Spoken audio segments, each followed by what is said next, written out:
Almost కావస్తుంది.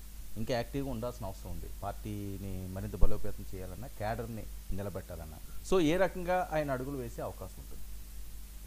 ముందుగా 99 TV ప్రేక్షకులకు నమస్కారం. అలాగే ప్యానల్లో ఉన్న మిత్రులకి మీకు కూడా నమస్తే అండి.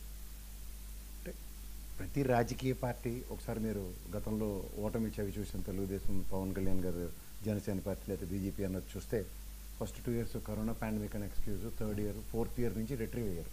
ఓ మహానాడు తర్వాత ఒంగోలు మహానాడు తర్వాత నుంచి the way they bounced back అన్నది సర్వసాధారణమైన ప్రక్రియ. అలాంటిది కంపారిటివ్ పాలిటిక్స్లో ఒక 6 నెలలు ఎవరికైనా సరే కేసీఆర్ గారు కొంచెం వాయిస్ పెంచండి, వినపడట్లేదు.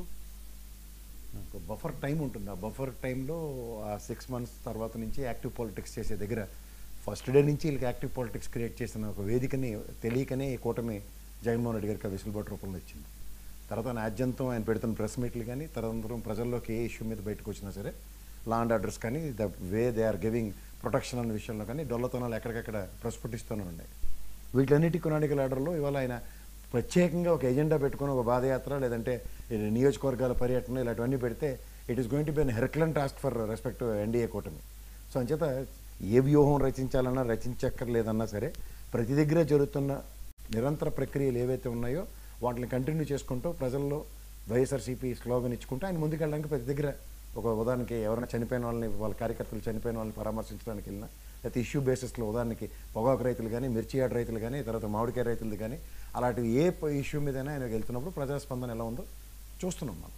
So and apart from that విద్యుత్ ఛార్జీల మీద ఆయన ఇచ్చిన పిలుపు ఏ స్థాయిలో అన్ని నియోజకవర్గాల్లో కిలోమీటర్ల తరబడి ర్యాలీలు నడిపించుంటే అవి కూడా మనం సుస్పష్టంగా చూసాం. సో ఓవరాల్గా ప్రజల యొక్క స్థితిగతులను ప్రభావితం చేసే ప్రతి అంశం మీద ఆయన ఇచ్చిన పిలుపుకి కార్యకర్తలు కానీ కేడర్ కానీ ప్రతిస్పందిస్తున్న విధానం మీరు గమనించుకోగలిగితే, అదే విధంగా ఇప్పుడు రీసెంట్ పాస్ట్లో ఆయన ప్రస్తుతం ఒక కార్యాచరణ రచించి దసరా తర్వాత ఎవరి ఐదాలు వాళ్ళు పూజ చేసుకుని ఉంటారు కదా, పూజ చేసి ఆ పూజ కార్యక్రమం సత్ఫలితాలు ఇవ్వడానికి ప్రజల్లోకి రావడానికి ఖచ్చితంగా ఒక ప్రణాళికబద్ధంగా రావడానికి ఆయన యాక్టివ్ పాలిటిక్స్ చేయడానికి ఉంటారు.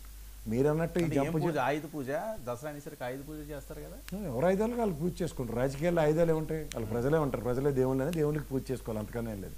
దేవుళ్ళందరికీ బతిమాలుకొని ప్రజలు మా పక్క కటాక్షం ఇవ్వాలని చెప్పి ప్రార్థించుకోవాలి తప్ప ఇంకేం ఆయుధాలు ఉంటుంది. రాజకీయ వ్యవస్థలు ఏంటి, కత్తులు కటారులు తీసి పూజలు చేయడానికి. ప్రజాస్వామ్యంలో ప్రజలే సర్వం కాబట్టి ప్రజలకు ఏ విధంగా ప్రసారం చేసుకోవాలన్న దాని మీద వీళ్ళ కార్యాచరణ రచించుకోవడమే ఆయుధ పూజతో సమానం ఉందండి. అంతకుమించి వీళ్ళు కొత్తగా ఓ డిఫరెంట్ రాకెట్ సైన్స్లో కత్తులు కటారులు చేస్తామంటే వాడు ప్రజాస్వామ్యం అయితే వాడు ఒప్పుకోకూడదు. సో ఇవన్నీ గమనిస్తున్న తర్వాత ఒక పార్టీ పరంగా ఒక వ్యూహం అన్నది రచించుకోవడానికి ఎవరికైనా ఒక సమాయత్తం అవుతుంది. ఎందుకంటే కొన్ని మంచి పనులు ఎప్పుడైనా దసరా తర్వాతే మొదలెడతారు. అమ్మవారి కటాక్షం, తర్వాత అమ్మవారి యొక్క శక్తి సామర్థ్యాలు, ప్రజలకి సుఖశాంతులు ఇవ్వాలని చెప్పి వీళ్ళకి శక్తి సామర్థ్యాలు ఇవ్వాలని ఎవరైనా దండం పెట్టుకుంటారు. దాంట్లో తప్పే ఉంది. దసరా తర్వాతే చాలా వరకు ప్రతి ఒక్కళ్ళు ఒక స్థిరమైన ఒక ప్రణాళిక రచించుకొని దానికి ప్రణాళికబద్ధంగా ప్రణాళిక ఫ్యాక్షన్ కూడా ఉంటుంది. ఓకే, సో దాన్ని బట్టి అంతకన్నా ఇంకేం లేదు. వంశీ, ఆయుధ పూజతో సిద్ధం అవుతున్నారట మాజీ సీఎం గారు. దసరా అక్కడి నుంచి మొదలవుతుందట. వంశీ గారు ఆయుధాలు ఒకసారి నా టర్న్ వచ్చేసరికి టైం అయిపోతుంది, మీరు ఒకసారి చెప్పరా? ఏ ఆయుధాలు మీరు మాట్లాడండి అరుణ గారు. ఓకే, అరుణ గారు రెస్పాండ్. ఏంటి చాలా హుషారుగా ఉన్నారు? లేదు సార్, ప్రసాద్ గారు వైసీపీ ఆయుధ పూజ అనగానే నాకు టక్కమని మైండ్ లో కొన్ని స్ట్రైక్ అయినాయి సార్. నేను ఆయన ఏమనట్లేదు, ఇది జస్ట్ ప్రసాద్ సార్ నాకు జస్ట్ స్ట్రైక్ అయింది చెప్తున్నాను అంతే. చెప్పండి. వాళ్ళ ఆయుధాలు అంటే జనరల్ గా అందరికీ గుర్తొచ్చారు సార్. నేను కూడా చెప్పాను కదా, మా ఆయుధ పూజ అంటే ఏ ఆయుధాలకి ప్రజలే ఆయుధాలు, ప్రజలను ఎలా సమాయత్తం చేయాలన్నదే చెప్పాను తప్ప నేను ఇంకే కత్తులు కటార్లు ఉంటాను అడిగి చెప్పలేదు కదా. లేదు సార్, నేను మిమ్మల్ని అనట్లేదు సార్, అసలు జస్ట్ అనగానే నాకు మైండ్ లో కొన్ని స్ట్రైక్ అయ్యాయి, వాటిని మాత్రం చెప్తాను. జనసేన పెద్దలకి వీక్షకులకి మీకు నమస్కారం సార్. మొదటగా వైసీపీ ఆయుధ పూజ అనగానే ఎవరికైనా స్ట్రైక్ అయ్యే విషయాలు మొదటగా గొడ్డలి, కోడి కత్తి, గులకరాయి, కారు టైర్ స్ట్రైక్ అవుతాయి సార్. స్టేట్ లో ఎవరికైనా ఇవే స్ట్రైక్ అవుతాయి. ఇది మాత్రం మీరు నన్ను ఏమి అనుకోవద్దు, జనరల్ గా ఒక నార్మల్ ఓటర్ గా మైండ్ లోకి వచ్చి చెప్పాను అంతే. కానీ నువ్వు అన్నది కరెక్టేనమ్మా. కానీ ఒక చిన్న సబ్మిషన్ ఏంటంటే, మొన్న పులివెందుల ఎలక్షన్, ఒంటిమిట్ట ఎలక్షన్లో అవి ఏమైనా ఎక్కడైనా కనబడ్డాయి దండాలు పెట్టడం తప్ప, అంటే కేవలం అభియోగాలు మాత్రమే మోపారు అన్నది మాత్రం వాస్తవం. ఇప్పుడు మాటలు 4 ఆయుధాలు అభియోగాలు కాదు సార్, అవి ఇంకా తేలుతూ ఉన్నటువంటి విషయాలు సార్. పులివెందులో కనిపించలేదంటే హ్యాపీ, మార్పు చెందిన మనసు పొందాడని చెప్పేసి నేను కూడా హ్యాపీగా ఫీల్ అవుతాను సార్. ఇప్పుడు మారే ఉన్నారు కానీ అభియోగాలు మాత్రం మోపబడ్డాయి, పులివెందుల రాజకీయాలు ఇలాంటివన్నీ.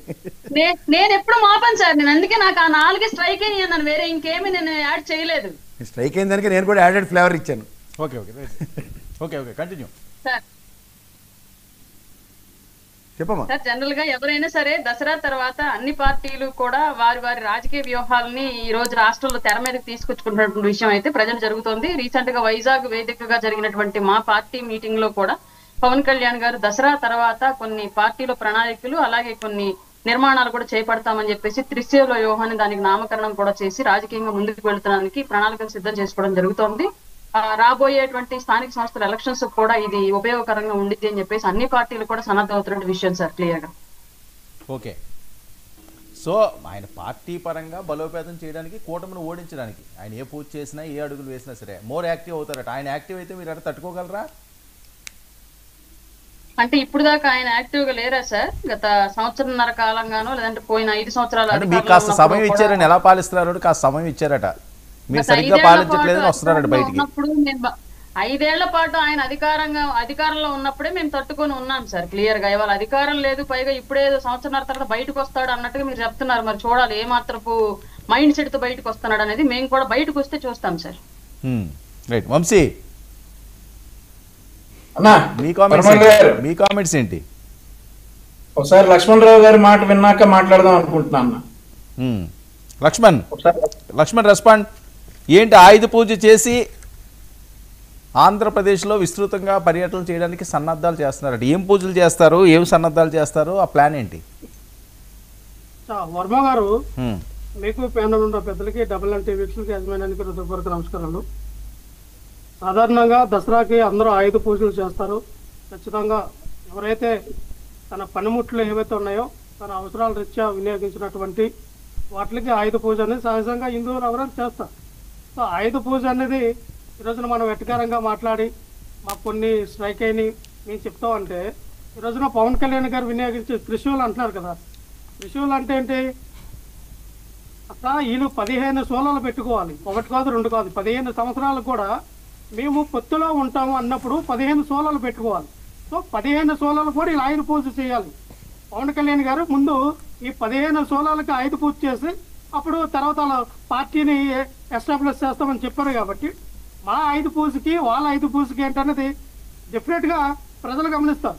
మేము ఒకటే చెప్తున్నాం సార్, ఏదైతే జగన్మోహన్ రెడ్డి గారు మేము మా కార్యకర్తలకు అండగా ఉండడానికి కొత్తగా మేమేదో ఒక డిజిటల్ యాప్ అనేది తీసుకొస్తామన్నామో అది, తర్వాత ప్రజల్ని నేరుగా ఏ విధంగా ప్రజల్లోకి ప్రజా సమస్యలను తీసుకెళ్ళాలి, రైతుల యొక్క సమస్యలను ఏ విధంగా పరిష్కారం తీసుకొని మనం వెళ్ళాలి, అలాగే కార్మికులు కర్షకుల యొక్క సమస్యలు మనం ఏ విధంగా పరిష్కారం తీసుకొని మనం వెళ్ళాలి, జనాలకి మనం ఏ విధంగా కాంటాక్ట్గా మన యొక్క కోఆర్డినేషన్ పెంచాలని ఆలోచన విధంతో జగన్మోహన్ రెడ్డి గారు ఉన్నారు.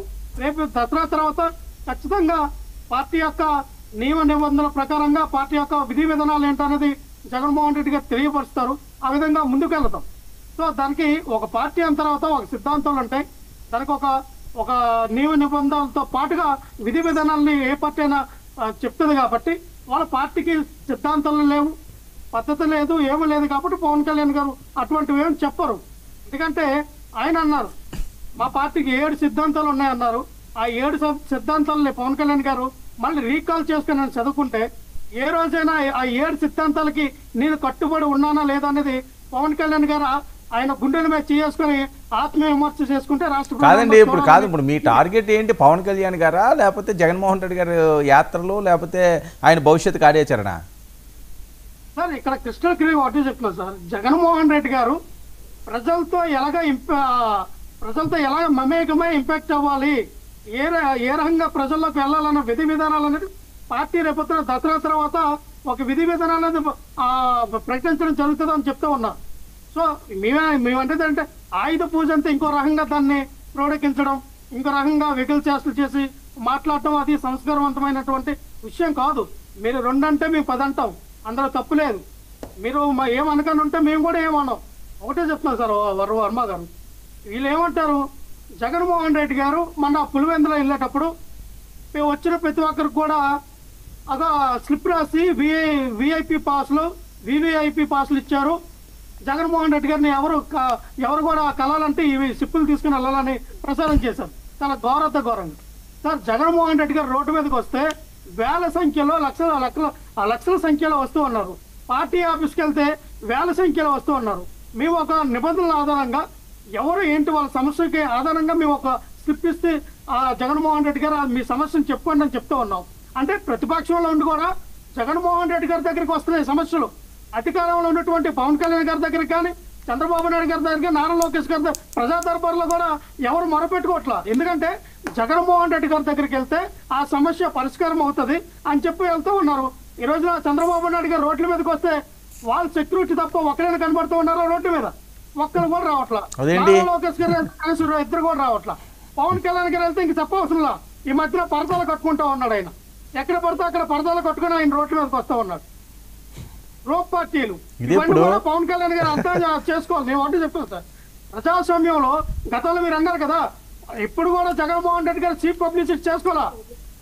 కోట్ల రూపాయలు ఖర్చు పెట్టి చీఫ్ పబ్లిసిటీ చేసుకుని డ్రోన్లు పెట్టి కెమెరాలు పెట్టి టేక్ యాక్షన్ కెమెరా అన్నట్టుగా సినిమాలు తీయాల, షార్ట్ ఫిల్మ్లు తీయలేదు. ప్రజల వద్దకు నేరుగా వెళ్ళారు. ఈ రోజున చంద్రబాబు నాయుడు గారు ఏం చేస్తూ ఉన్నారు, షార్ట్ ఫిల్మ్స్ తీస్తూ ఉన్నారు. ముందు దానికి కర్త కర్మ క్రియ డైరెక్షన్ నిర్మాత అందరిని ముందు పెట్టుకుంటారు. షార్ట్ యాక్షన్ అంటారు, ఒక దిగుతారు, షార్ట్ ఫినిష్ అవుద్ది. ఆ విధంగా నటించుతున్నా ప్రజలతో మమేకయ్యే నాయకుడు జగన్మోహన్ రెడ్డి గారిని నేర్చుకోవాలా. ప్రజల్ని ఎలాగో బుల్లి పవన్ కళ్యాణ్ గారు చూస్తున్నారు. సరే లక్ష్మణ్, ఓకే లక్ష్మణ్ మాట్లాడదాం. వంశీ, ఏంటి చంద్రబాబు నాయుడు గారు వెళ్తే ఒక మనిషి కూడా కనిపించట్లేదట, ఒక సెక్యూరిటీ తప్ప. జగన్మోహన్ రెడ్డి గారికి నీరాజుగాలు పలుకుతున్నారట. 15 నెలల్లో అంత ఇబ్బందికర పరిస్థితుల్లో ఉందా ప్రభుత్వం? సార్ నమస్కారం. మన లక్ష్మణరావు గారిని ఏమన్నా అందామని అనాలనిపించట్లేదు సార్. ఆ కామెడీకి ముందు ఆయన చెప్పే మాటలన్నీ విన్న తర్వాత కడుపు నవ్వు వస్తుంది. ముందు జగన్మోహన్ రెడ్డి గారు వస్తుంటే తండాలుగా జనాలు, చంద్రబాబు నాయుడు గారు వస్తుంటే ఎవరు లేరా? ఒకసారి రేగిడి లక్ష్మణరావు గారిని మా పార్టీ కేంద్ర కార్యాలయానికి ఆహ్వానిస్తున్నా సార్. చంద్రబాబు నాయుడు గారు వచ్చినప్పుడు మా పార్టీ కేంద్ర కార్యాలయానికో, లేదంటే ముఖ్యమంత్రి గారు ఏదైనా బహిరంగ సభకు కావచ్చు, లేదంటే జిల్లా పర్యటనకి వెళ్ళినప్పుడు లక్ష్మణరావు గారిని ఒకసారి ఆహ్వానిస్తాం. డెఫినెట్లీ పక్కన నేనే ఉంటాను. ఒకసారి లక్ష్మణరావు గారు మరి వచ్చి చూసే ఇది ఉంటే రావచ్చు, జనం ఎంతమంది ఉన్నారు ఏంటి అనేది. ఇక అవన్నీ ఆ మాటలన్నీ వైఎస్ఆర్ కాంగ్రెస్ పార్టీ వాళ్ళు అనకపోతే ఆశ్చర్యం, కానీ లక్ష్మణరావు గారు అంటే ఆశ్చర్యం ఏముందండి. అవన్నీ కూడా జగన్మోహన్ రెడ్డికి నీరాజనాలు బలుకుతా ఉన్నారు, అవి బలుకుతా ఉన్నారు, ఈ బలుకుతా ఉన్నారు అని చెప్తా ఉన్నారు. సరే అవన్నీ ఓకే. ఇప్పుడు వాళ్ళందరూ ఓట్ల రూపంలోకి వస్తే మాత్రం మరి మాయమైపోయారు ఏంటో. కానీ అవన్నీ జరుగుతాయి సార్. ఇక లక్ష్మణరావు గారు కామన్ ఇట్లాంటి మాటలు చెప్పడం, మమ్మల్ని కడుపుబ్బా నవ్వించడం ఏంటో మరి యాదృచ్ఛికం ఏమో. కానీ అరుణ గారు నేను ఉన్న ప్యానెల్లో లక్ష్మణరావు గారు ఇట్లాంటి జోకులు వేస్తున్నారా, మరి ఏ ప్యానెల్లో అయినా ఇట్లాంటి జోకులు వేస్తారో తెలియదు. కానీ మా ఇద్దరిని మాత్రం కడుపుబ్బా నవ్విస్తారు ఇట్లాంటి మాటలు చెప్పి. ఎందుకంటే చేసేదేం లేదు. సరే, ఇప్పుడు ఆయన ఆయుధ పూజ చేసి సిద్ధం అవుతున్నారట, మీరు సిద్ధమా సార్? మరి మీకు గుర్తుంటే సంక్రాంతి నుండి జగన్మోహన్ రెడ్డి గారు ప్రజల్లోకి వస్తున్నారని చెప్పారు సార్. అవును నిజమేమో, ఇక తిరుగుతారేమో. సరే మనం కూడా ఆయన చేసేటటువంటి విష ప్రచారాన్ని తిప్పికొట్టాలని చెప్పి చేశాం. సంక్రాంతి అయిపోయింది సార్ జనవరిలో. సంక్రాంతి తర్వాత మహాశివరాత్రి అయిపోయింది సార్. మహాశివరాత్రి తర్వాత ఉగాది అయిపోయింది సార్. శ్రీరామనవమి అయిపోయింది సార్. కృష్ణాష్టమి అయిపోయింది సార్. దసరాకు వచ్చారు సార్ ప్రస్తుతానికి. దసరా తర్వాత మరి దీపావళికి వస్తారంటారు, దీపావళి అమావాస్య కాదని కాదంటారు, లేదంటే క్రిస్మస్కి వస్తారు, మళ్ళీ న్యూ ఇయర్కి వస్తారు, సంక్రాంతికి వస్తారు. మేము ఎదురు చూస్తూనే ఉంటాం, ఆయన వస్తానే ఉంటాడు. ఆయుధ పూజలు ఇవన్నీ ఏంది సార్? ఇవన్నీ చేసుకోమని ఆయుధ పూజలు ఏమేం చేస్తారు? ఇందాక అరుణ గారు చెప్పినట్టు వాళ్ళ ఆయుధాలు ఏంటి 2019లో అధికారంలోకి రావడానికి? ఏమనంటే లక్ష్మణరావు గారి కోపం వస్తా ఉంది. వాస్తవంగా వాళ్ళ ఆయుధాలు అధికారంలోకి రావడానికి బాబాయిని వేసేసినటువంటి గొట్టలి, ఆయన పోసుకున్నటువంటి కోడికత్తి, ఇవన్నీ కూడా వాళ్ళ ఆయుధాలు. 24లో ఏమో చిన్న గులకరాయి నమ్ముకున్నారు, వర్కౌట్ అవ్వాల. ఆ ఆయుధాలు 3 పెట్టేసి వీళ్ళు పూజ చేసుకోమనండి. ఇంకో ఆయుధం ఉంది సార్. ఈ విష ప్రచారాలు ఏదైతే చేస్తా ఉన్నారో సాక్షి అనే పేపరు, ఆ పేపరు, ఆ ఛానల్ యొక్క లోగో, ఆ గొడ్డలి, ఏంటది ఆ కోడికత్తి, ఆ గులకరాయి చేయబాకండి. మళ్ళీ అదేదో మిస్ఫైర్ అయింది కదా పోయినసారి, ప్రజలు నమ్మలా. కాబట్టి ఈ 4 పెట్టి ఆయుధ పూజ చేసి రావాలి సార్ జనాల్లోకి. ఏమన్నా అంటే త్రిశూలాలు అంటున్నాడు, 15 త్రిశూలాలు అంటున్నాడు. త్రిశూలం అని ఎందుకంటారు? 3 ఉంటాయి కాబట్టి త్రిశూలం అంటారు. త్రిశూల వ్యూహం. కూటమిలో 3 పార్టీలు ఉన్నాయి, మా త్రిశూల వ్యూహం అని ఉంటారు పవన్ కళ్యాణ్ గారు. సో దానికి మరి 15 అంటే 15 పార్టీలో కూడా మంచి మమ్మల్ని కలవాలని అంటా ఉన్నాడేమో లక్ష్మణరావు గారు. సో ఇవన్నీ కూడా లక్ష్మణరావు గారు డిఫెండ్ చేసుకోవడానికి మాట్లాడే మాటలు. కానీ వాస్తవానికి వాళ్ళ ఆయుధాలు అవే కదా సార్. 2019లో వాళ్ళ అధికారంలో తీసుకొచ్చింది ఒక కోడికత్తి, ఒక బాబాయ్ గొడ్లే, ఒక విష ప్రచారం. ఇక అయ్యే పెట్టుకుని వాళ్ళ ఆయుధ పూజ చేసుకోవాలా? చేసుకోమనండి, మాకేం అబ్జెక్షన్ లేదు. ఏముంది ఇందులో? ఓకే, అరుణ గారు ఏంటి ఏదో వెకిల్ నవ్వులు నవ్వుతున్నారట, వెకిల్ చేష్టలు చేస్తున్నారట, పవన్ కళ్యాణ్ గారు పరదాలు కట్టుకుంటూ వెళ్తున్నారట, నిజమా ఇవన్నీ? ఈయన కూడా ఆంధ్రప్రదేశ్ లో లేకుండా ఒకవేళ వాళ్ళ నాయకుడితో పాటు అటు కర్ణాటక వెళ్ళినట్లున్నాడు సార్. పవన్ కళ్యాణ్ గారికి జనం రావట్లేదు అంటే నిజంగా వీళ్ళు ఆంధ్రప్రదేశ్ లో లేరని అర్థం. ఇది మాత్రం ఎలాంటి డౌట్ ఉండక్కలేదు. రెండోది, చంద్రబాబు నాయుడు గారికి జనం రావట్లేదంటే ఇది ఇంకా హాస్యాస్పదం. ఇవి ఇద్దరు నాయకులు ఎవరు బయటకు వచ్చినా సరే పెద్ద ఎత్తున జనాలు వస్తున్నాయి. ఇప్పుడు జగన్మోహన్ రెడ్డికి జనాలు వస్తున్నారు అంటే అది నేను కాదన్నట్లే. ఎందుకంటే అతను 40% ఓట్లలోనే వాళ్ళే చెప్తున్నారు, ఇవి చెప్తున్నాయి. 40% ఓట్లు వేసిన జనాలు ఇప్పటికీ ఆయనకి ఫేవర్ గా ఉంటుంది. మహా అయితే ఒక 10% మారి ఉండొచ్చేమో. ప్రభుత్వం చేస్తున్నటువంటి పరిపాలన, వాళ్ళకి అందుతున్నటువంటి పథకాలు, ప్రభుత్వం చూపిస్తున్నటువంటి అభివృద్ధి, వీటన్నింటిని బేస్ చేసుకుని ఇప్పుడు 10% చేంజ్ అయ్యి ఉండొచ్చు కూటమికి పాజిటివ్ అయినా. ఇంకా 30% ఓటు బ్యాంక్ జగన్మోహన్ రెడ్డికి ఉంది అని అనుకుంటున్నాం మనం. ఆ జనాలు వస్తారు, ఆయనకి రారని మేము అనట్లేదు. రాకపోయినా అధికారంలో ఉన్నప్పుడు తరలించారు, ఇప్పుడు కూడా తరలిస్తున్నారని చెప్పేసి వినిపిస్తోంది. అది కూడా మేము ఖండించలేదు. రెండింటికి ఏది నిజమంటే వాళ్ళకి తెలియాలి. ప్రతిపక్షంలో ఉన్నటువంటి నాయకుడికే జనాలు రావడం ఏంటి, అధికార పక్షంలో ఉన్నటువంటి నాయకుడికి, ముఖ్యమంత్రి ఉన్నటువంటి వ్యక్తులు జనాలు రాకపోవడం ఏంటి? అసలు దేశవ్యాప్తంగా పేరు ఉన్నటువంటి పవన్ కళ్యాణ్ గారికి అసలు మామూలుగా ఏ పదవి లేనప్పుడే తండగా జనాలు వస్తారు పవన్ కళ్యాణ్ గారికి. ఆ విషయం జగన్మోహన్ రెడ్డి గారికి కూడా తెలుసు గతంలో. ఎందుకంటే ఎంత బందోబస్తు ప్లాన్ చేసి ఆయన ఆపడానికి ఎన్నిసార్లు రాష్ట్రంలో ట్రై చేశాడో జగన్మోహన్ రెడ్డి గారికి తెలుసు. ఇవాళ మరి ఆయన ఒక రాష్ట్రానికి ఉప ముఖ్యమంత్రి, 4 శాఖలకి మంత్రిగా చేస్తూ ఉన్నారు. అలాగే ఇంకా సినిమా క్రేజ్ అలాగే ఉంది. ఇన్ని కారణాలు ఉన్నటువంటి వ్యక్తికి ప్రజలు రావట్లేదంట. 38 కేసులుండి 5 ఏళ్లు పరిపాలన చేసిన తర్వాత అత్యంత హీనంగా 151 నుంచి 11 పడిపోయి ఓడిపోయి తర్వాత అధికారులను ఎలా సంపాదించుకోవాలో కూడా తెలియక, ప్రతిపక్ష బాధ్యతలు ఎలా పోషించాలో తెలియక, విపక్షంలో నుండి ఎలా వ్యవహరించాలో కూడా తెలియకుండా అగమ్య గోచరంగా ఉన్నటువంటి జగన్మోహన్ రెడ్డిని చూసి మాత్రం తండోపతండాలు ఎవరు వచ్చేస్తున్నారంట జనాలు. ఇది వినడానికి మీకు నవ్వు వచ్చిందని మాకు అర్థమైంది, మాకు కూడా నవ్వు వచ్చింది, మేము ఆపుకున్నాం. ఏంటి మీరు నవ్వు ఆపుకున్నారు కదా మీరు? రైట్ ప్రసాద్ గారు, ఏంటి చంద్రబాబు నాయుడు గారు హెచ్చరికలు దేనికి సంకేతం?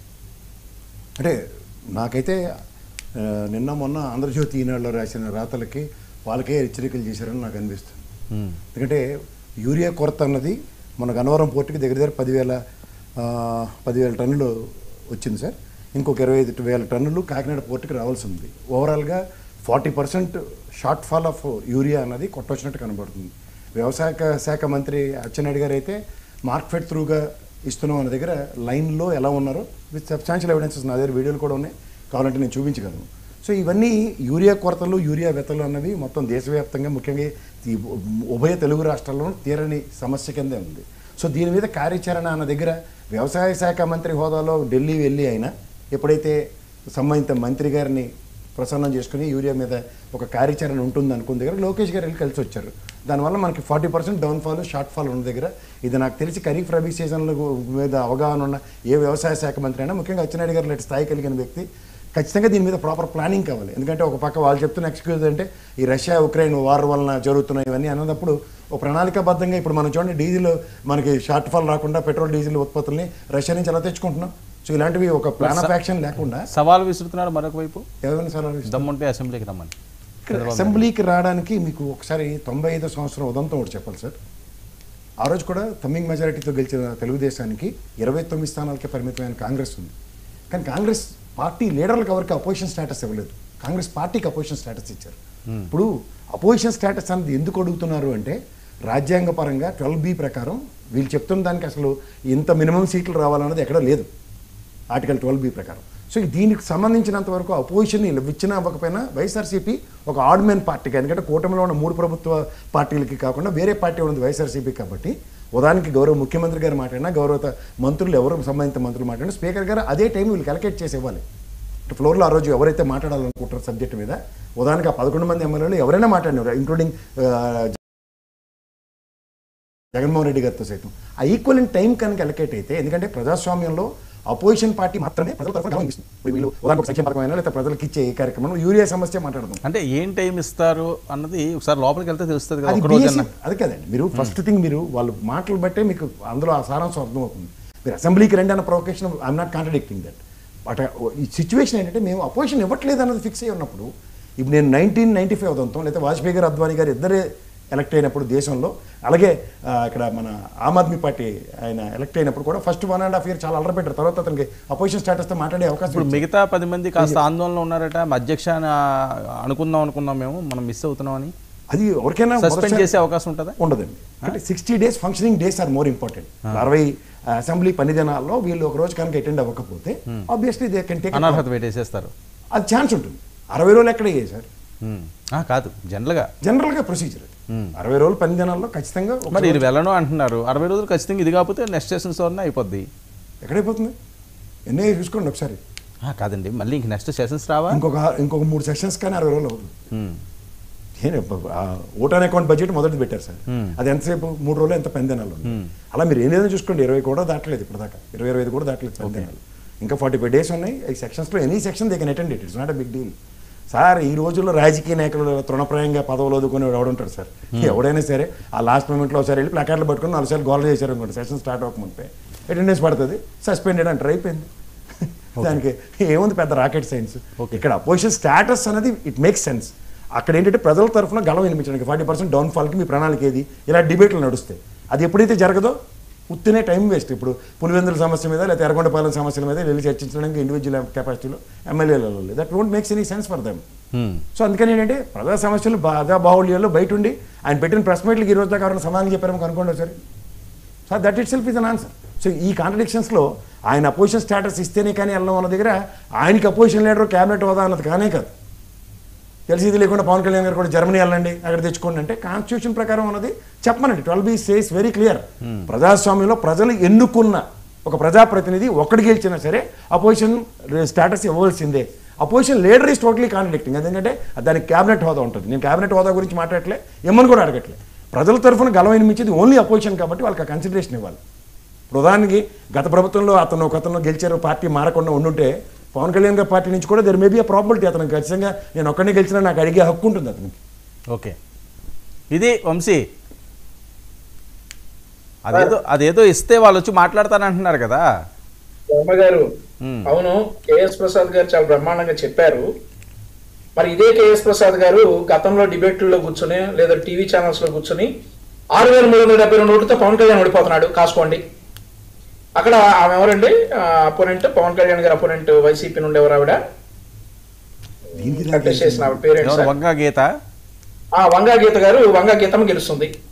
6,372తో పవన్ కళ్యాణ్ ఓడిపోతున్నాడు అని చెప్పినటువంటి కేఎస్ ప్రసాద్ గారు, జనసేన అధినేత కుప్పంలో ఓడిపోతాం, మంగళగిరిలో ఓడిపోతాం, ఇన్ని ఓడిపోతాం అని చెప్పి లెక్కలతో సహా టీవీలో చెప్పినటువంటి కేఎస్ ప్రసాద్ గారు ఈ రోజు మరి వైఎస్ఆర్ కాంగ్రెస్ పార్టీ వాళ్ళని కనీసం అపోజిషన్ గా గుర్తించట్లేదని గగ్గోలు పెట్టడం నిజంగా ప్రజాస్వామ్యంలో మేం గెలిచిన ప్రజలు మాకు ఇచ్చినటువంటి గెలుపు అది.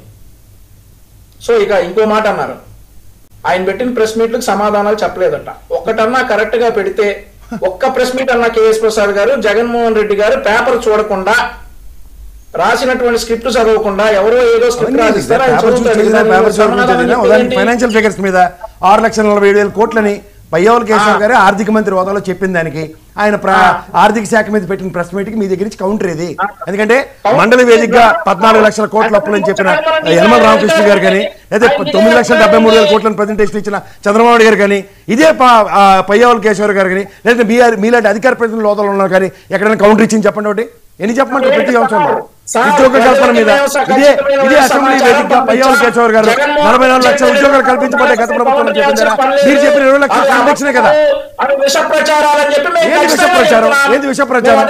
గవర్నర్ కూడా అబద్ధాలు చెప్పి మీరు చెప్పిన అబద్ధాలు మాట్లాడడానికి ఇది కౌంటర్ ఇవ్వడానికి నిస్సాయ స్థితిలో మీరుండి నా ఎలక్షన్ ప్రిడిక్షన్స్ మీద మాట్లాడుతుంటే ఏం చెప్పాలా? సమాధానం చెప్పకుండా తప్పించుకుని ధోరణి అంటారు. ఎలక్షన్ ప్రిడిక్షన్స్ 100 రకాలుగా చెప్తారు. అవి రైట్ రాంగ్.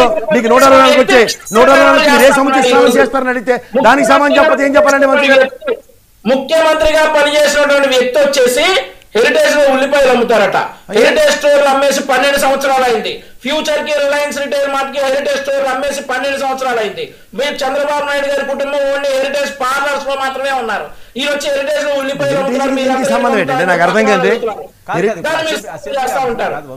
అసెంబ్లీ అంశాలు మారుతుంటే హెరిటేజ్ లో అమ్ముకున్నారు. ఇవన్నీ నాకెందుకు? ఇండివిజువల్ హోదాలో అమ్ముకోండి, లేదా తాకట్లు పెట్టండి, మాకెందుకు? అది ఇండివిజువల్ ఆస్తులు మీరు ఏదైనా చేసుకోండి. రాష్ట్ర ఆస్తుల మీద డిబేట్ మారుతున్నాం. టాపిక్ మార్చుకుని ఏం మారుతారు? సబ్జెక్ట్ ప్రిపేర్ అయ్యండి వంశీ గారు. సబ్జెక్టు ప్రిపేర్ అయ్యారండి. ఎలక్షన్లు అయిపోయిన తర్వాత ఎవరు గెలిచి ఎవరు ఓటమి మీద డిబేట్ పెట్టట్లే. మేమే చెప్తాం సమాధానం. ఏం చెప్పారు? మేము చెప్తామంటే 124 సీట్లు దేనికి ఇచ్చారు? ప్రజల్ని సుపరిపాలన ఇవ్వమని, ప్రజలకు సమాధానం చెప్పని. అంతేకాని తంతం పొడి చేస్తాం, లోపటే చేస్తాం కాదు. చేతనైతే ఈనాడు ఆంధ్రజ్యోతి మీరు చర్యలు తీసుకోండి. యూరియా సమస్యల మీద రాసిన రాతలు ఏమండి, ఏం మాట్లాడతారు? సరైన సమాధానం కాదండి, సబ్సిడీ కంపెనీ మారమని సబ్సిడీకి ఆన్సర్ ఇవ్వకుండా అది చెప్పి ఆన్సర్లు ఇవి ఉంటే ఏం బాబు ఈ సమస్య? దీన్ని ఏం చేసినట్టు మేము 124 గెలిచాం, పవన్ కళ్యాణ్ గారు 21 గెలిచాం, 100% స్ట్రైక్ రేటు. ఇదే ఆన్సర్లు మీదేరా? అర్థం కావట్లేదు. వంశీ ఒక్క నిమిషం వినండి. సరే వంశీ ఒక్క విషయం వినండి. ఇప్పుడు అసెంబ్లీ పరిస్థితి ఏంటి? అసెంబ్లీకి వాళ్ళకైతే ప్రతిపక్ష హోదా ఇవ్వకపోతే రాను అంటున్నారు. ఇంక మీరు అదే ఫిక్స్ అయిపోయారా? ఇచ్చేసి రప్పించే ఆలోచన ఉందా? సార్ ఒక్క విషయం సార్, 2019లో మాకు 23 సీట్లు ఇచ్చి ప్రతిపక్షంలో కూర్చోబెట్టారు, మేము అసెంబ్లీకి వచ్చాం. 2024లో 11 సీట్లే ఇచ్చారు, వాళ్ళు ఎవ్వరు రావట్లేదు సార్. మీరు అసెంబ్లీకి రావడానికి వీల్లేదు అని చెప్పి మేము ఎక్కడ అంటలా. ఆ హక్కు ఎవరికీ లేదు. ప్రజలు ఆ 11 మందికి హక్కు ఇచ్చారు. మీరు అసెంబ్లీకి రావచ్చు, మా గురించి మాట్లాడని చెప్పి ప్రజలు హక్కు ఇచ్చారు. కానీ ఎవరు రావట్లేదు. సో వాళ్ళు రావట్లా. So what is this? మేము 2024లో జగన్మోహన్ రెడ్డి కనుక 19 సీట్లు వస్తే అసెంబ్లీకి వచ్చేవాడిని. ఇప్పుడు 19 సీట్లు వస్తే ఇంకో వంక ఎత్తుకేవాడు. ఈ రోజు అతనికి వచ్చినటువంటి 11 సీట్లకి మేము అంటలేదు. నువ్వు వచ్చే 11 మంది తరపున 11 శాసనసభ నియోజకవర్గాల తరపున ఫైట్ చేయమని అంటా ఉన్నాం. ప్రతిపక్ష హోదా అనేది మా చేతిలో లేదు. ప్రతిపక్ష హోదా అనేది ఖచ్చితంగా ప్రజలు ఇవ్వాలి. ప్రజలు ఇస్తే పరిమితం చేస్తే ప్రతిపక్ష హోదా ఇచ్చినట్టు. ప్రజలు ఇచ్చింది ప్రతిపక్షం ఇచ్చారు, మీకు పాలకపక్షం కింద ఇచ్చారండి వంశీ గారు. 124 స్థానాలతో పాలకపక్షం కింద మీరు ఇచ్చారు. అది ప్రతిపక్ష హోదా ప్రజలే వైఎస్ఆర్సీపీకి ఇస్తే ప్రతిపక్ష హోదా ప్రజలు ఇవ్వాలంటే మరి మీరేం చెప్పాలండి? ప్రతిపక్ష హోదా ప్రజలు ఇచ్చారు 11 స్థానాలకు పరిమితం చేసి, పాలించే హోదా మీకు ఇచ్చారు 124 ఇచ్చి. ప్రతిపక్ష హోదా మేము అంటే మీరేం చెప్పాలా? అది మీ స్వార్థం గురించి అర్థం మాడుతుంది. మీ ఇంటెన్షన్స్ చాలా క్లియర్ గా అర్థమవుతుంది వంశీ గారు. మీరు వాళ్ళని మాట్లాడించే అర్హత ఇవ్వట్లేదు కాబట్టి ప్రజలు ఇచ్చిన ప్రతిపక్షాలు మీరు గౌరవించట్లేదు. అది ఒప్పుకోండి. మీరు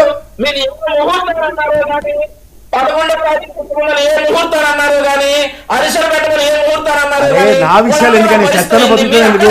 రాష్ట్రాన్ని మీరు చంపేస్తున్నారు, నన్ను మానసికంగా చంపేద్దామని ప్రయత్నం, రాష్ట్రాన్ని కూడా చంపేస్తున్నారు. తెలుసుకోండి. ఫస్ట్ సబ్జెక్ట్ ప్రిపేర్ అయ్యండి సార్. ఐడియాలు ఎలక్షన్ క్యాంపెయినింగ్ కాదు. గొడ్డలి, హూ కిల్డ్ బాబాయ్, మాస్క్ ఇవ్వండి డాక్టరు, నెక్స్ట్ ఏమో అక్క చెల్లికి అన్యాయం, ఇదే సోది కబుర్లు చెప్పి 124 స్థానాలు తీసుకున్నారు. ఆయుధ పూజలు మీరు చేసుకోవాలి. అట్లకి బాబు గొడ్డల వల్ల, ఆ గులకరాయి వల్ల, కోడికత్తి వల్ల మేము గెలిచామని ఏదైతే జగన్మోహన్ రెడ్డి ఎప్పుడు చెప్పుకోలే. నా కోడికత్తి కోడికత్తి స్లోగన్ మీది, గొడ్డలి మీది, బాబాయ్ గొడ్డలి స్లోగన్, గులకరాయించిన బోండా గారి స్లోగన్ అది. ఇవన్నీ తెలుసుకుని మాట్లాడండి. ఇవేం చాలా కష్టం. నా పోయిన ఎప్పుడు తిండి మీద చేస్తా. మీకు తిండి తిని ఏం చేస్తారు? పెట్టుకోండి కాసేపు.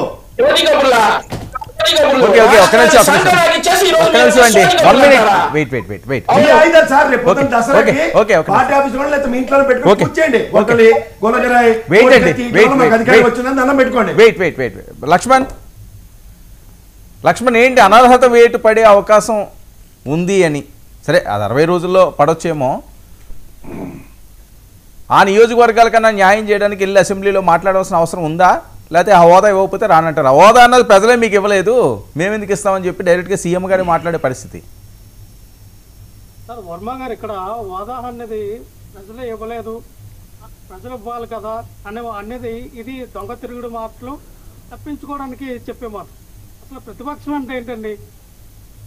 ఏదైతే గెలిచిన పార్టీ ఉంటుందో, గెలిచిన పార్టీ తర్వాత రెండో పార్టీగా అత్యధికంగా సీట్లు వచ్చినటువంటి పార్టీ ప్రతిపక్ష పార్టీ. మా పార్టీ తర్వాత ఇంకో పార్టీకి 15 సీట్లు లేవే, ఇంకో పార్టీకి నాకు 30 సీట్లు లేవే. సరే జనసేన పార్టీకి 21 సీట్లు ఉన్నాయి. వాళ్ళు కూటమిలో ప్రభుత్వంలో భాగస్వాములై ఉన్నారు. వాళ్ళ కూటమిలో ప్రభుత్వంలో భాగస్వాములు అవ్వకుండా ఉంటే ఎస్ టేకెన్, జనసేన పార్టీ ప్రతిపక్ష హోదా తీసుకోవచ్చు, మీకు కావాలట్లా. కానీ ఇక్కడ ఇది రాజ్యాంగబద్ధంగా ఏమైనా ఉందా?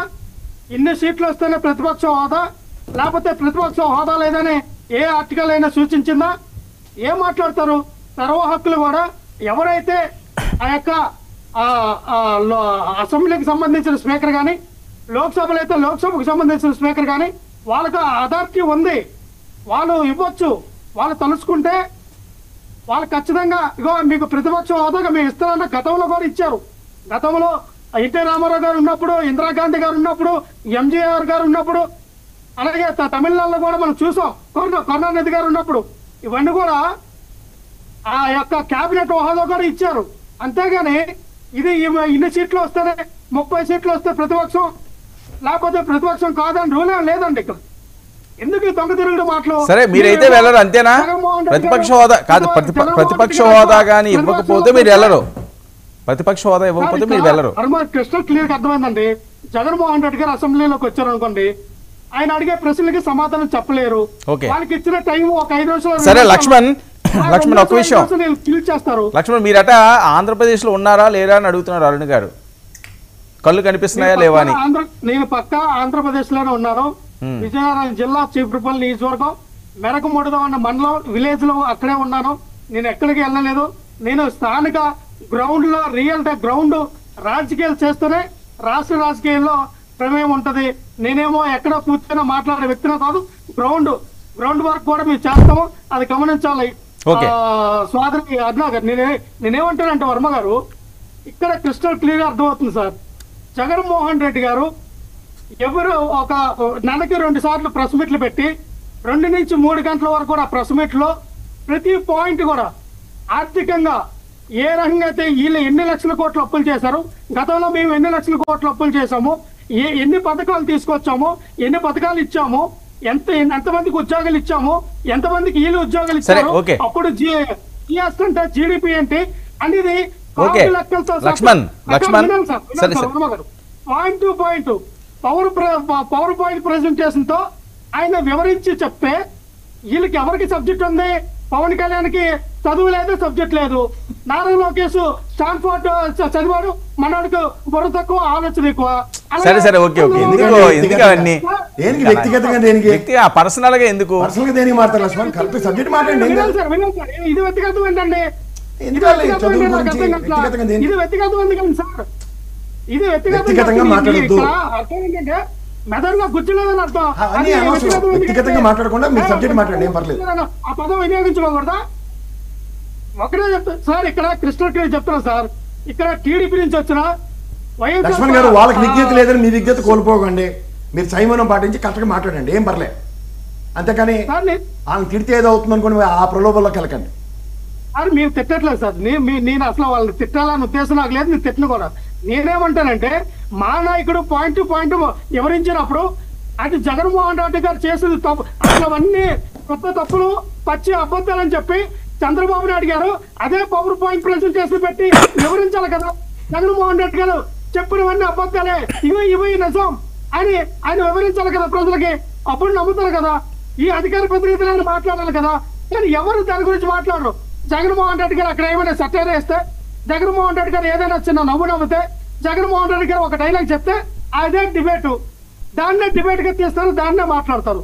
కానీ 2.5 గంటలు మాట్లాడేటువంటి సబ్జెక్ట్ పైన డిబేట్ ఉండదు. అధికార ప్రతినిధి మాట్లాడుతూ, వాళ్ళ నాయకుడు మాట్లాడుతూ, మా పవన్ కళ్యాణ్ గారు అయితే అసలు ఆయన పార్టీ పెట్టి ఇప్పటి వరకు కూడా ఏ రోజు కూడా ఆయనకి కాదు మీరు ఇంకా జనసేనలో లేరు, మా పవన్ కళ్యాణ్ అంటున్నారేంటి? తప్పే ఉంది సార్, మా పవన్ కళ్యాణ్ గారు తప్పే ఉంది సార్. మా పవన్ కళ్యాణ్ గారు, మా చంద్రబాబు నాయుడు గారు, మా నారా లోకేష్ గారు. నారా లోకేష్ గారికి గుజ్జలేదంటే మీరు అంతలాగా ఇది వ్యక్తిగతం అన్నప్పుడు సార్, మా అన్నప్పుడు దానికి తప్పే ఉంది సార్. సరే సరే ఓకే. కాదు ఏంటి కొడాలి నాని గారు, వల్లభనేని వంశీ గారు వైసీపీని వదిలేస్తున్నారట, నిజమా? ప్రచారం జరుగుతుంది సార్. వర్మ గారు, కొడాలి నాని గారు కానీ, వల్లభనేని వంశీ గారు కానీ, మీరు చెప్పింది వీళ్ళిద్దరే కాబట్టి వాళ్ళు మాత్రం ఎట్టి పరిస్థితుల్లో వైఎస్ఆర్ పార్టీని కానీ, జగన్మోహన్ రెడ్డి గారిని కానీ విడిచిపెట్టి వెళ్ళరు, ఆ పార్టీలకు రాజీనామా చేయరు. ఎందుకంటే వాళ్ళు చాలా స్ట్రైట్ ఫార్వర్డ్ గా ఒక నీతి నిజాయితీతో ఒక రాజకీయ ఒక నాయకుడిగా జగన్మోహన్ రెడ్డి గారిని నమ్మారు. ఆయన వెనకతలో మేము నడుస్తాము, ఆయనకి అండదండగా ఉంటామని వాళ్ళ రాజకీయాల్లోకి వచ్చారు. ఇప్పుడు కూడా అదే కొనసాగిస్తూ ఉన్నారు. ఎందుకంటే వల్లభనేని వంశీ గారిని దాదాపుగా 50-60 రోజులు జైల్లో పెట్టారు. ఆయన ఎందుకండి అంటే ఆ రోజున ఆయన సమాపన కూడా చెప్పారు, ఆయన మాట్లాడిన మాటలుకో నా దేనికో. కానీ ఆయన మీద కక్ష తీర్చుకోవాలని కదా మీరు Okay, జైల్లో పెట్టారు. okay, okay. కొడాలని కూడా మీరు హింస పెట్టారు కదా. అంటే ఈ రోజున ఇదే వల్లభనేని వంశీ Okay. గారు కానీ కొడాలని గారు కానీ మేము బయటకు వస్తాం, మేము రాజీనామా చేస్తాం, మేము టీడీపీలో జాయిన్ అవుతాం, మేము వైఎస్ఆర్ పార్టీకి వెళ్తాము, లేకపోతే ఇంకో పార్టీకి వెళ్తాము అని ఎక్కడ ప్రెస్ మీట్ పెట్టి చెప్పలేదే. ఇది ఉట్టి ప్రసారం తప్ప. ఓకే ఎట్టి ఓకే పరిస్థితుల్లో అరుణ గారు కొడాలని గారు కానీ వల్లభనేని వంశీ గారు కానీ మా పార్టీ నుంచి విడిచి జగన్మోహన్ రెడ్డి గారికి మరి ఆయన్ని విడిచిపెట్టి పార్టీ నుంచి బయటకు వెళ్ళే పరిస్థితులు అయితే ఎట్టి పరిస్థితుల్లో లేవు. ఓకే ఓకే అరుణ గారు రెస్పాండ్.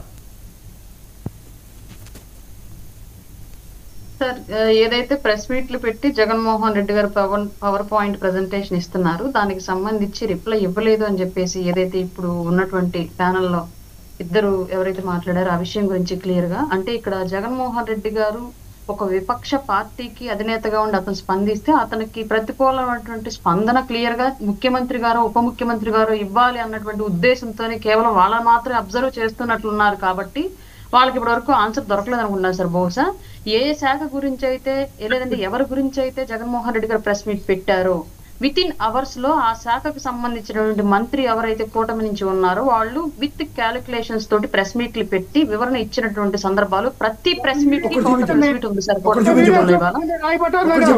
ఒక్క వీడియో ఒక బయట చూపించండి. జగన్మోహన్ రెడ్డి గారు పెట్టే ప్రెస్ సరే సరే ఓకే ఓకే మీరు మాట్లాడుతున్నప్పుడు ఆవిడ మాట్లాడలేదు కదా, ఇస్తారు నేను ఇస్తాను మాట్లాడేది కానీ.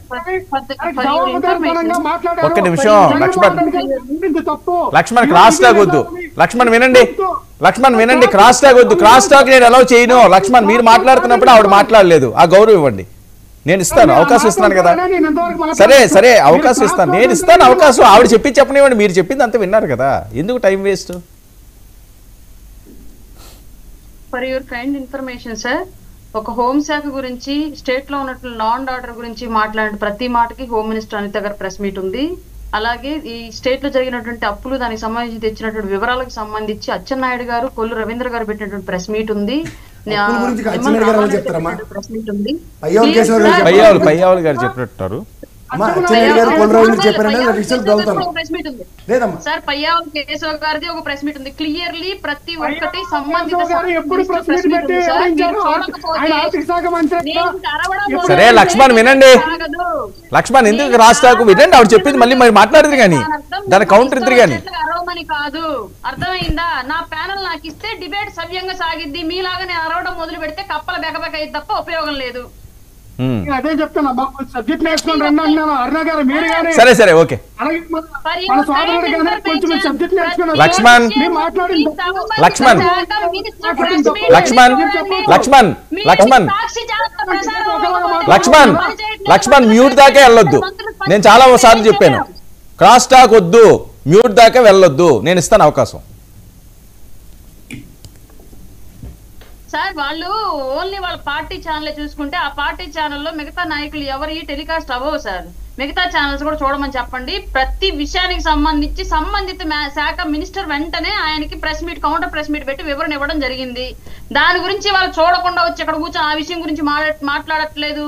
ఏదో ఒక డైలాగ్ ఏదో రాంగ్ గా మాట్లాడితే దాని గురించి ప్రెస్ మీట్లు చర్చలు అంటే అది వాళ్ళు అవగాహన లోపం, వాళ్ళు చూడడం లోపం అంతే తప్ప ప్రభుత్వం చేసినటువంటి చెప్పినటువంటి విషయం అయితే తప్పిదం కాదు. ఆ విషయం గుర్తుంచుకోవాలి ఫస్ట్ ప్యానెల్ లో కూర్చున్న ఎవరైనా మాట్లాడే ముందు. ఇంకొకటి, ఇదే ప్రెస్ మీట్లు గత 5 ఏళ్లలో కనుక పెట్టుకొని ఆయన చేసినటువంటి పనుల గురించి ఇంతే స్థాయిలో ప్రజలకి మీడియాకి అందుబాటులో ఉండి కనుక పెట్టుంటే వాళ్ళు ఈ గతి పట్టకపోను బహుశా ఆయనకి. అట్లాంటి సిచ్యువేషన్ మాకు రాకూడదని కూటమి ప్రభుత్వం పిన్ టు పిన్ ప్రజలకు అందుబాటులో, ప్రజలకు అప్డేట్ లో, అలాగే జగన్మోహన్ రెడ్డి గారికి కూడా అప్డేట్ లో ఉంటుంది. ఆ విషయాన్ని గమనించుకోకపోతే రాజకీయ అందత్వం అంటారు తప్ప దాన్ని ఇంకో పేరైతే పెట్టలేము దానికి. ఓకే ఏంటి నాని గారు వంశీ గారు వీళ్ళందరూ పార్టీని వదిలేస్తున్నారంటే నిజమా? సార్ వాళ్ళు పాపం ఎప్పుడో వదిలేయాల్సింది, దరిద్రం కొద్ది ఎలక్షన్ కు ముందే వదిలేయాలనుకున్నప్పటికీ కూడా బంకలాగా చుట్టుకున్నటువంటి శని వదలలేదు వాళ్ళని. తర్వాత ఏలినాటి శనికి సంబంధించినటువంటి బాధలన్నీ పడ్డారు. ఇప్పుడన్నా వదిలించుకున్న ఉద్దేశంతో ఏమైనా ఉన్నారేమో మాకైతే తెలియదు. వాళ్ళ పార్టీ వాళ్ళ నాయకులు వాళ్ళ ఇష్టం, వాళ్ళు ఇటుపోతారు. ఒకవేళ మా పార్టీలోకి వస్తారన్నప్పుడు దాని గురించి మా పార్టీలు ఏం ఆలోచిస్తాయి, ఏ నిర్ణయం తీసుకుంటాయనేది అది సెకండరీ, అప్పుడు మాట్లాడతాం. ఇప్పుడు సంబంధించి మాకు ఎలాంటి విషయము వాళ్ళ పార్టీలకి, పార్టీల మార్పులకి, రాజీనామాలకు సంబంధించి మాకు ఎలాంటి అభిప్రాయం లేదు. ఇక్కడ ఎలాంటి వివరణ కూడా ఇవ్వాలనుకోవట్లేదు. ఓకే ప్రసాద్ గారు, అంటే ప్రెస్ మీట్ల గురించి చెప్తున్నప్పుడు అరుణమ్మకి చిన్న సబ్మిషన్ ఇస్తారు. లా అండ్ ఆర్డర్కి సంబంధించిన విషయాల్లో హోంమంత్రి గారు రెస్పాండ్ అవుతున్నారు అన్నది ఒప్పుకుంటాను. కానీ లా అండ్ ఆర్డర్ ఆవిడ దగ్గర లేదమ్మా. లా అండ్ ఆర్డర్ గౌరవ ముఖ్యమంత్రి గారి దగ్గర. అలాగే ఫైనాన్స్ సంబంధించిన అవసరంలో మీరే చెప్పారు కొల్లు రవీంద్ర గారు, అచ్చెన్నాయుడు గారు మాట్లాడారు. బట్ పయ్యావుల కేశవ్ గారు బడ్జెట్ సమావేశాల్లో ఆయన దేనికైతే కన్ఫైన్ అయ్యారో, ఉదాహరణకి 6,47,000 కోట్ల అప్పు అండ్ దాంతోపాటు 44 లక్షల ఉద్యోగ కల్పన మీద, తదనంతరం జగన్మోహన్ రెడ్డి గారి ప్రెస్ మీట్ దగ్గర మీరు ఎవరి దగ్గర నుంచి అయినా ఒక ఫైనాన్స్ మినిస్టర్ దగ్గర నుంచి ఒక ప్రెస్ మీట్ చెప్పండి, నేను ఈ అంశాలు చెప్తున్నాను. అలాగే అగ్రికల్చర్ ఇష్యూస్లో ఇవాళ యూరియా సమస్య మీద గౌరవ ఐటీ అండ్ విద్యాశాఖ మంత్రి గారు లోకేష్ గారు ఢిల్లీ పయనంలో అగ్రికల్చర్ మినిస్టర్ని కలిసి వచ్చారు. But there is no correspondence. I don't know about Atchannaidu garu. ఇవాళ దాకా మీరు చెప్పినట్టు మేము ఆ ఛానల్ చూస్తామో చూడమో అంటే నేను మీడియా ఎలా ఫాలో అవుతానో నీకు బాగా తెలుసమ్మా, నేను నీకు సబ్మిషన్ ఇస్తున్నా. అండ్ ఇంకా మీకు సంబంధించిన విషయంలో టూరిజంలో ఈ రోజు దాకా కందులు దుర్గేష్ గారు ఏదైనా ఒక ప్రెస్ మీట్ ఆడుదాం ఆంధ్ర అన్న దాని మీద కానీ, ఇన్ ద సేమ్ సినారియో అక్కడ వైజాగ్ రుషికొండ ప్యాలెస్ల మీద కానీ కందులు దుర్గేష్ గారు ఏదైనా ప్రతిస్పందన, ప్రభుత్వ విధానం ఇది ఎక్కడైనా చూస్తే నాకు చెప్పు, నాకే అభ్యంతరం లేదు. అండ్ ఈ సంబంధించిన ఈ 4 సెక్టర్లు నీకు ఎగ్జాంపుల్ చెప్పిన. ఇన్ ద సేమ్ సినారియో ఆడుదాం ఆంధ్రాకి సంబంధించిన దాంట్లో మండలి అసెంబ్లీలో గౌరవ సభ్యులు అడిగిన ప్రశ్నలకి సంబంధిత మంత్రిత్వ శాఖ దగ్గర నుంచి వచ్చిన సమాధానాలు పునర్రమణం చేసుకోండి. అలాగే పెయింటింగ్స్ విషయంలో వేసింది తీసింది ఎవరో కాదు, పవన్ కళ్యాణ్ గారే చెప్పారు. అభియోగాలు మోపడం చాలా సులువు, అభియోగాలను తిరిగి జస్టిఫై చేసే దగ్గర ఒక క్లిష్టతర పరిస్థితులు ఎలా ఉత్పన్నమయ్యాయో పవన్ కళ్యాణ్ గారినే స్కేప్ గోట్ కింద చేస్తుంది చూసుకోండి. ఆయన చదివి నింపించిందే 199.50 లక్షలు మాత్రమే ఖర్చు అయింది రంగులు వేయడానికి తీయడానికి. ఇలాంటివన్నీ సోదారులుగా చెప్పాలి. నేను అంటుంది ఏంటంటే మండలిలో జరిగిన చర్చలో 14 లక్షలు ఆర్థిక శాఖ సంబంధించింది. గౌరవ ముఖ్యమంత్రి గారి ప్రజెంటేషన్లో 9,73,000 కోట్లు, పయ్యావుల కేశవ గారు విత్ యాక్యురేట్ ఫిగర్స్తో ప్రజెంట్ చేసిన దాంట్లో 6,47,000 కోట్లు. అంటే ఈ రెండు అండ్ గవర్నర్ గారు కూడా 10 లక్షల కోట్ల దగ్గర 9.70 కోట్లు అప్పులు ఉన్నాయని చెప్పి నేను అబద్ధం ఎక్కడ పాసిఫై అవుతున్నాయి. సో వీటి మీద నేను అడుగుతుంది ఏంటంటే ఇది జగన్మోహన్ రెడ్డి పెట్టిన ప్రెస్ మీట్లకి ఎక్స్ప్లెనేటరీ మాడ్యూల్ ఎక్కడ ఉన్నాయి అన్నది ప్రశ్న. ఎక్స్ప్లెనేటరీ మాడ్యూల్ నేను అంటే అసెంబ్లీ వేదికగా మీరు ఇచ్చిన explanations is more than adequate. తర్వాత ఇండివిజువల్ మీరు నేను ఆర్గ్యూ చేసుకున్నట్టు ఉంటుంది డిబేట్ లోను గౌరవ సంబంధిత మంత్రి శాఖల నుంచి. కొడాలి వల్లభనేని ఈ ప్రచారాలు ఏంటండి? ఎక్కడికి వెళ్తారు సార్? గుండు చెబుతాడు మూతి పడిపోయాడు ఉంటే ఏం మాట్లాడి సస్తారు వాళ్ళు? ఇప్పటికే ఆరోగ్యం చక్కబడిన తర్వాత ఎలక్షన్స్ ముందు మాట్లాడతారో సస్తారో తర్వాత తెలుసుకోవచ్చు. మాట్లాడిన దానికి వాళ్ళకి 11 స్థానాలు వచ్చి మాట్లాడినందుకు బాధ వచ్చిందని వీళ్ళందరూ గుర్తుకుంటారు. వాళ్ళు ఇప్పుడు మాట్లాడినందుకు సంతోషించాలి. మాట్లాడి వచ్చి ఏం చేయాలా? ఏంటది ప్లే చేయి. రుషికొండకు సంబంధించి టూరిజం శాఖ మినిస్టర్ గా ఉన్నాడు కందులు దుర్గేష్ గారు ఇప్పటి వరకు స్పందించలేదని చెప్పేసి మాట్లాడారు సార్. రీసెంట్ గా పవన్ కళ్యాణ్ గారితో పాటు రుషికొండ పర్యటనకు వెళ్ళొచ్చినట్టు కందులు దుర్గేష్ గారు 4 days బిఫోర్ జస్ట్ మా వైజాగ్ మీటింగ్ జరుగుతూ ఉండగా పెట్టినటువంటి ప్రెస్ మీట్ ఇది. రుషికొండ భవనాల మీద గత ప్రభుత్వం కట్టిన దానికి ఈ ప్రభుత్వం 15 నెలలైనా ఏం చేయబోతుంది అన్నది ప్రశ్నను వినలేదమ్మా. ఈ 15 నెలల టెన్యూర్లో రుషికొండ భవనాలు గత ప్రభుత్వం నిర్మించి పెట్టింది. ఉదాహరణకి సచివాలయం, నెక్స్ట్ ఏంటంటే హైకోర్టు భవనం అండ్ అసెంబ్లీ భవనాలు. గత ప్రభుత్వంలో అమరావతి రాజధాని కాదో అవుదో 3 రాజధానులు అవన్నీ పక్క పెట్టిన పరిపాలన అక్కడి నుంచే సాగింది. యూటిలైజేషన్ గురించి మాట్లాడుతున్నా. నా రాష్ట్ర ఖజానా నుంచి డబ్బులు ఖర్చు పెట్టి కట్టిన పర్యాటక రంగ భవనాలని బెస్ట్ యూటిలైజేషన్ 15 నెలల నుంచి కాకుండా ఉన్న దాని మీద ప్రెస్ మీట్ చెప్పండి. అంతేకాని రుషికొండ వెళ్ళలేదు ఇది నేను మాట్లాడట్లేదు. Kindly understand this. Okay right. Vamsi ఏంటి కొడాలి వల్లభనేని మీ పార్టీలోకి ఏమో వస్తున్నారా? మీ దగ్గర నుంచి వెళ్ళిన వాళ్ళే కదా. కంప్లీట్ కాలేదు. అవునా? ఓకే.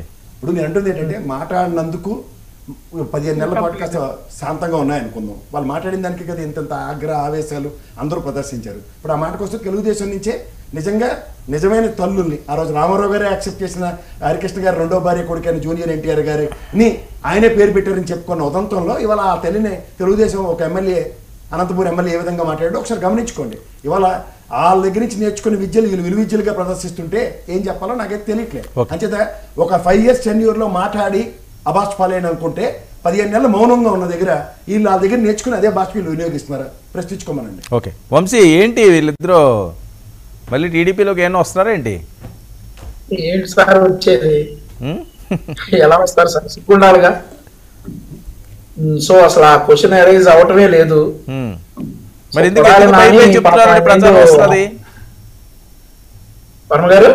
ప్రచారం దేనికి? బై ప్రచారం చేసుకుంటా ఉన్నారు సార్. పాపం ఏమన్నా వైసీపీలో వాళ్ళకి ఏమన్నా పట్టలేదేమో వాళ్ళంటే. సో పడాల నాని గారు ఏదో చెస్ట్ బ్యాండ్ వేసుకొని తిరుగుతా ఉన్నారు. మరి వల్లభనేని వంశీ గారి సోకు వారంలోనే బయటపడింది. ఏ ముహూర్తాన్ని మరి జగన్మోహన్ రెడ్డి వచ్చేసి చంద్రబాబు నాయుడు గారి కంటే పవన్ కళ్యాణ్ గారి కంటే వల్లభనేని వంశీ అందంగా ఉన్నాడని చెప్పి అసూయ అని అన్నాడు, కానీ ఆయన అందం అంతా వారంలో బయటపడింది. సో అవన్నీ మనం మాటలు చెప్పుకోవడానికే సార్. తెలుగుదేశం పార్టీ ఒక సిద్ధాంతాలతో ఉన్నటువంటి పార్టీ. ఏంటి కాదు, లోకేష్ గారు ఢిల్లీ వెళ్తున్నారు కదా, జగన్మోహన్ రెడ్డి గారు అరెస్ట్ మీద మాట్లాడతారంటారంటే ఎప్పుడైతే ఢిల్లీ దానికి దీనికి ఏమన్నా లింక్ ఉందా? Sir last time Nara Lokesh గారు ఢిల్లీ వెళ్ళగానే ఏ మంత్రిని కలిశారు, ఏం మాట్లాడారు అనేది ఖచ్చితంగా ఒక ప్రెస్ నోట్ అయితే మేము రిలీజ్ చేసినటువంటి పరిస్థితి. ముఖ్యమంత్రి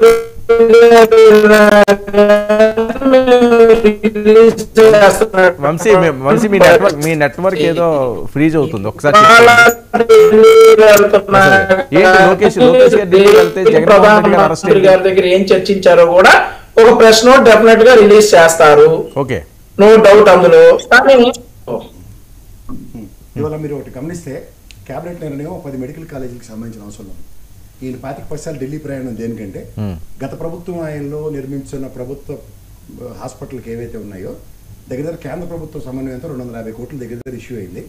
వీళ్ళు ఒక ప్రైవేట్ సింగపూర్ కన్సల్టేషన్లో పార్ట్ అండ్ పార్సల్స్గా ఒక 250 crores-ని ఈరోజు తిరిగి వెనక్కిస్తామన్న ప్రతిపాదనకి కేంద్ర ప్రభుత్వం ఒప్పుకోవట్లేదు. అందుకని లోకేష్ గారు నిరంతరం ఈ నెగోషియేషన్స్ మీద మరి ఎందుకు వైసీపీ జగన్మోహన్ రెడ్డి అరెస్ట్ జరిగినప్పుడు మాట్లాడుతుంది సార్, అవన్నీ జరగని పనులు. ఇదేంటే పక్కటారి పెట్టించడానికి జగన్మోహన్ రెడ్డి అరెస్ట్ ఏ దేంట్లో అవుతారు?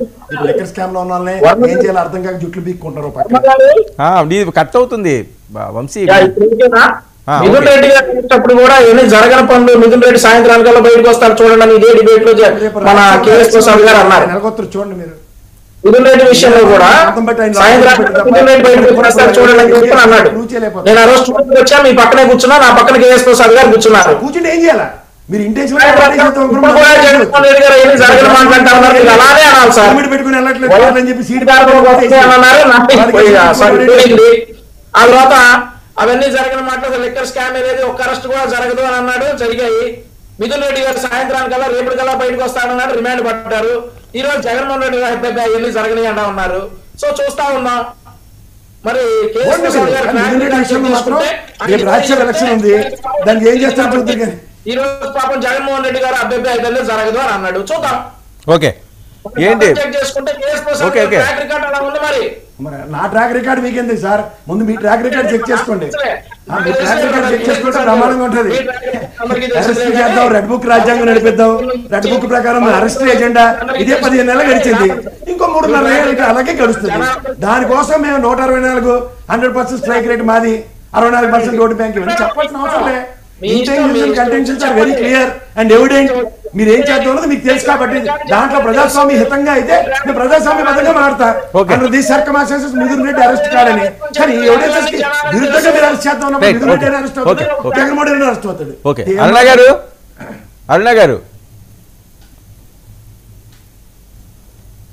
అరుణ వినిపిస్తుందా? చెప్పండి సార్. ఏంటి లోకేష్ గారు ఢిల్లీ పర్యటనకి జగన్మోహన్ రెడ్డి గారు అరెస్ట్కి ఏమన్నా లింక్ ఉందా? అరెస్ట్ చేయాల్సి వస్తే ఢిల్లీ పర్యటన అవసరం లేదు సార్. ఆధారాలు గట్టిగా ఇప్పటి వరకు జరుగుతున్నటువంటి ఇన్వెస్టిగేషన్ లో సరైనటువంటి ఆధారాలు దొరికితే 100% జగన్మోహన్ రెడ్డి గారు కదా ఇంకెవరైనా సరే అరెస్ట్ చేసేటువంటి రైట్ ఆంధ్రప్రదేశ్ లో ఉన్నటువంటి చట్టానికి ఉంది. దానికి ఢిల్లీ పర్యటన అనేది కేంద్రానికి సంబంధించి రావాల్సిన నిధులు, శాఖలకు సంబంధించి కేటాయించిన నిధులు, వీటికి సంబంధించి మాత్రమే ఎవరైనా పర్యటన చేస్తారు. గతంలో ఎలా అయితే జగన్మోహన్ రెడ్డి గారు స్టేట్ లో సిబిఐ ఎంటర్ అవుతుంది అన్న టైంలోనే ఎలా అయితే వెళ్ళేవారో ఇప్పుడు అవసరం ఇప్పుడున్నటువంటి ప్రభుత్వానికి లేదు సార్. ఈ విషయం గమనించాలి మీరు. ఈ క్వశ్చన్ గతంలో ముఖ్యమంత్రి అడిగినట్లుగా ఇప్పుడున్నటువంటి ప్రభుత్వంలో పెద్దలు అడగాల్సినటువంటి సిచ్యువేషన్ ఈ గవర్నమెంట్ కి లేదన్న విషయాన్ని మీరు ఐడెంటిఫై చేసుకోవాలి. సో ఆ ప్రయాణానికి దీనికి ఏం సంబంధాలు లేవు. ఏ మీ సంబంధం లేదు సార్. షణ్ముఖ వ్యూహం ఏంటి? షణ్ముఖ వ్యూహం ఏంటి? త్రిశూల వ్యూహం. సారీ, ఆ షణ్ముఖ వ్యూహం ఇంత ముందుది కదా. వర్మ గారు వ్యూహం లేని వాళ్ళకి షణ్ముఖ వ్యూహము, త్రిశూల వ్యూహం, 16 వ్యూహం అదేంటి కాదు. లాస్ట్ టైం షణ్ముఖ ఒక నిమిషం లక్ష్మణ్ ఎందుకు రాష్ట్ర చేస్తారు? ఆవిడ సబ్జెక్ట్ అది, ఆవిడని అడుగుతున్నాను. వాళ్ళ పార్టీకి సంబంధించిన ఇస్తాను. కాదు అరుణ ఒక్క విషయం అండి, నాకు క్లారిటీ. షణ్ముఖ వ్యూహం, త్రిశూల వ్యూహం ఈ రెండింటి మధ్యన ఏంటి డిఫరెన్స్ ఏంటి సార్? షణ్ముఖ వ్యూహం అనేది యువతకి, మహిళలకి, రైతులకి వీటికి సంబంధించి కొన్ని అంశాలను కేటాయించుకొని గతంలో జనసేన సింగిల్ గా ఉన్నప్పుడు కొన్ని వ్యూహాలు మేము రచించుకున్నటువంటి ప్రణాళిక, దానికి సంబంధించి వెళ్లాల్సిన అంశాలు, ఏ కేటగిరీలో ఉన్నటువంటి వాళ్ళకి ఎలాంటి రూపకల్పనలు తీసుకొస్తే చట్టంలో గానీ సంస్కరణలో గానీ ఏ విధంగా వ్యవస్థను అభివృద్ధి చేసుకుంటూ ముందుకు తీసుకెళ్లొచ్చు, రాష్ట్రంలో ఉన్నటువంటి చాలా విషయాలు వెనకూడినటువంటి అంశాలలో ఎలా అభివృద్ధి సాధించవచ్చు అని పవన్ కళ్యాణ్ గారు స్వయంగా కొన్ని అధ్యయనాల తర్వాత రచించుకున్న వ్యూహం షణ్ముఖ వ్యూహం సార్. అది కంప్లీట్ గా వ్యవస్థకు సంబంధించిన అంశం క్లియర్లీ. బట్ ఈ రోజు త్రిశూల వ్యూహం అనేది కంప్లీట్ గా పార్టీ అండ్ పార్టీ గ్రోత్ అలాగే ప్రభుత్వంతో పాటు రిలేటెడ్ గా ముందుకు సాగేటువంటి కూటమి గ్రోత్ వీటికి సంబంధించిన అంశం ఈ రోజు త్రిశూల వ్యూహం సార్. Okay. అది సపరేట్ ఇది సపరేట్ రైట్ క్లియర్లీ. ఆయన అన్నారు ఇస్తాను, ఒక్క నిమిషం మాట్లాడినివ్వండి లక్ష్మణ్, నేను ఇస్తాను కదా. ఇందాక అన్నారు వ్యూహం లేదు అని చెప్పేసి. వాళ్ళకంటే రామ్ గోపాల్ వర్మ వ్యూహం ఉంది, డిజిటల్ కార్పొరేషన్ నుంచి నిధులు 2 కోట్లు 4 కోట్లు ట్రాన్స్ఫర్ చేయొచ్చు, వాళ్ళు వ్యూహం సినిమా తీయించుకోగలిగారు కాబట్టి రిలీజ్ చేయించలేకపోయారు, కష్టమైపోయింది. కానీ మాకు అట్లాంటి వ్యూహాలు లేవు సార్. మాకు ప్రజలకి సంబంధించిన వ్యూహాలు మాత్రమే ఉన్నాయి. వాటికి సంబంధించి మేము ఏ పేరైనా పెట్టుకుని ముందుకెళ్తాం sir. Okay Lakshman respond. Varma గారు సన్ముఖ వ్యూహంలో మేము యువతకి అని చెప్పారు కదా, యువతకు రైతులకు అన్నారు కదా. గతంలో వీళ్ళు ఇచ్చిన మేనిఫెస్టోలో, ఉమ్మడి మేనిఫెస్టోలో ప్రతి నియోజకవర్గానికి ఒక 500 మంది యువతని మీరు సెలెక్ట్ చేసి వాళ్ళకు 15 లక్షల రూపాయలు ఇచ్చి చిన్న తరహా పరిశ్రమలు ఏర్పాటు చేస్తానన్నారు. ఎక్కడండి? వీళ్ళు గెలిచి సంవత్సరాన్నర పైన అవుతా ఉంది. ఎంతమందికి ఇచ్చారు? రైతులు. గతంలో కౌలు రైతులకి తన సొంత కష్టార్జితం 1 లక్ష రూపాయలు ఇచ్చామన్నారే. 100 కోట్లు ఎన్ఆర్ఐల దగ్గర 100 కోట్లు కలెక్ట్ చేసి ఇక్కడేమో 2 కోట్లు 3 కోట్లు పంచి మిగతా డబ్బులు వాళ్ళ జోబులో వేసుకొని పెద్ద ప్రచారం చేశారు కదా. ఇప్పుడు ఆధారాలు ఉన్నాయా లక్ష్మణ్? ఆధారాలు ఉన్నాయా అని అడుగుతున్నారు ఆవిడ. పక్కా ఆధారాలు ఉన్నాయి. ఎన్ఆర్ఐల దగ్గర 100 కోట్లు కలెక్ట్ చేశారు.